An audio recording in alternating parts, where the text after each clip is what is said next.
La plupart du temps, bah, pour composer, je passe toujours par les refrains. Tu vois, quand t'as un refrain qui te revient toujours à la tête, quelque chose, une phrase, un truc, ça te permet de construire en fait tout ce qui est autour, quoi. Mhm. Bah, comme on dit au départ, les reggaeman n'aimaient pas le rap parce qu'ils trouveraient que c'était un peu trop harsh et Les les rappeurs. rappeurs n'aimaient pas trop les reggaeman parce qu'ils trouvaient que c'était un peu trop doux. Alors que moi, pour moi, je pense que la musique est universelle et il y a forcément un lien entre le rap et le reggae.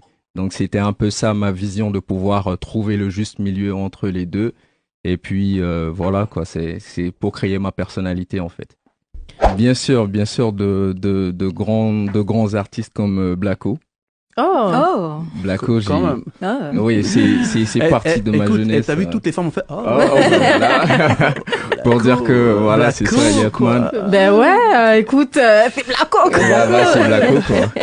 Et voilà, moi, je vivais en fait en fonction des paroles que j'entendais de de Blacko. cet artiste-là.